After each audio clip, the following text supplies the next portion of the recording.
हनुमान जी की पूजा में नहीं बैठ सकती और उनकी मूर्ति को भूल कर भी नहीं छू सकती।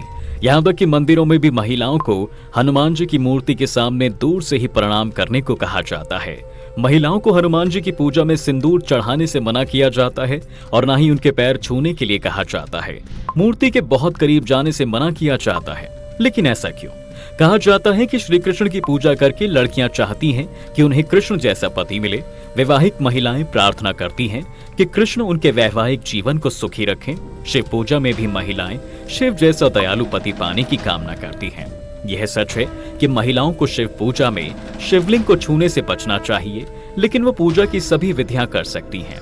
हनुमान जी ब्रह्मचारी थे, यानी उन्होंने शादी नहीं की थी और गृहस्थ जीवन से दूर ही थे, इसलिए महिलाओं या फिर लड़कियों को दूर रहने के लिए कहा जाता है। दोस्तों, लोग ये भी कहते हैं कि अगर महिलाएं हनुमान जी की पूजा करती हैं तो बजरंगबली नाराज हो जाते हैं, लेकिन ऐसा बिल्कुल भी नहीं है।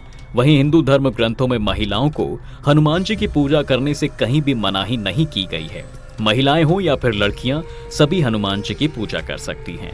वह स्वयं भी हनुमान जी की पूजा में बैठकर नियमित रूप से हनुमान जी के किसी पाठ या फिर मंत्र का जाप कर सकती हैं। पुरुषों की तरह वे भी हनुमान मंदिर में पूजा करने के बाद बजरंगबली को प्रसाद चढ़ा सकती हैं, लेकिन इनके सामने अपना सिर नहीं झुकाना चाहिए, क्योंकि हनुमान जी माता सीता को अपनी माता मानते थे और इसलिए उनके लिए हर स्त्री माता समान ही है। ऐसा कहा जाता है कि भगवान हनुमान स्वयं महिलाओं के सामने झुक सकते हैं, लेकिन उन्हें किसी भी महिला का अपने सामने झुकना स्वीकार नहीं है। इसलिए महिलाओं को कभी भी हनुमान जी के सामने सिर नहीं झुकाना चाहिए।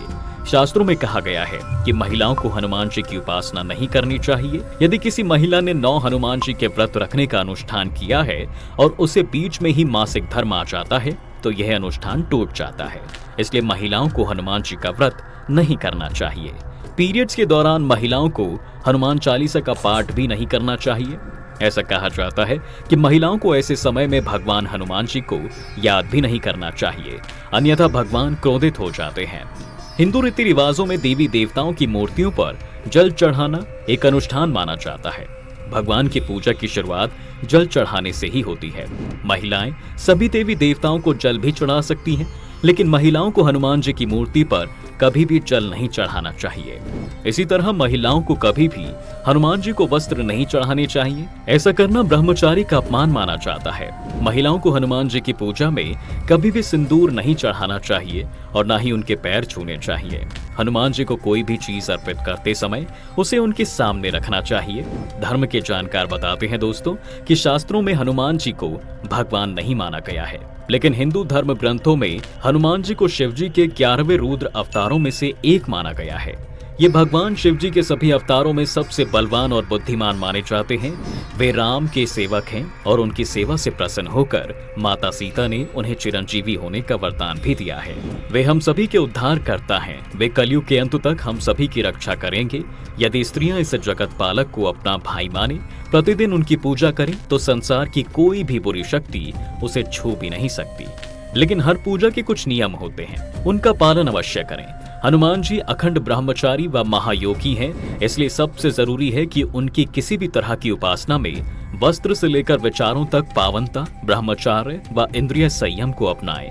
हनुमान जी ब्रह्मचारी हैं, लेकिन शास्त्रों में हनुमान जी के विवाह का वर्णन भी मिलता है। लेकिन यह विवाह हनुमान जी ने वैवाहिक सुख पाने या गृहस्थ जीवन जीने की इच्छा से नहीं किया था, बल्कि उन 4 प्रमुख विद्याओं की प्राप्ति के लिए किया गया था, जिसका ज्ञान केवल एक विवाहित व्यक्ति को ही हो सकता था। पौराणिक कथा के अनुसार हनुमान जी ने सूर्य देव को अपना गुरु बनाया था। सूर्य ने 9 प्रमुख विद्याओं से 5 विद्याएं अपने शिष्य हनुमान जी को सिखाई थी, लेकिन जैसे ही बचे हुए 4 विद्याओं को सिखाने की बारी आई, तब सूर्य देव ने हनुमान जी से विवाह करने को कहा, क्योंकि इन विद्याओं का ज्ञान केवल विवाहित व्यक्ति को ही दिया जा सकता था। अपने गुरु की आज्ञा से हनुमान जी ने विवाह करने का निश्चय किया, लेकिन अब सवाल यह था कि हनुमान जी से विवाह के लिए कन्या का चयन कैसे किया जाए। जब यह समस्या सामने आई तो सूर्य देव ने अपनी परम तेजस्वी पुत्र सुवर्चला का विवाह हनुमान जी से करा दिया और इस प्रकार हनुमान जी और सुवर्चला का विवाह हो गया। सुवर्चला परम तपस्वी थी और इस कारण से विवाह के तुरंत बाद ही सुवर्चला तपस्या में लीन हो गई। उधर हनुमान जी अपनी शेष 4 विद्याओं का ज्ञान प्राप्त करने में लग गए। इस प्रकार विवाह के बाद भी हनुमान जी का ब्रह्मचार्य व्रत नहीं टूटा और विवाह के बाद भी बना रहा।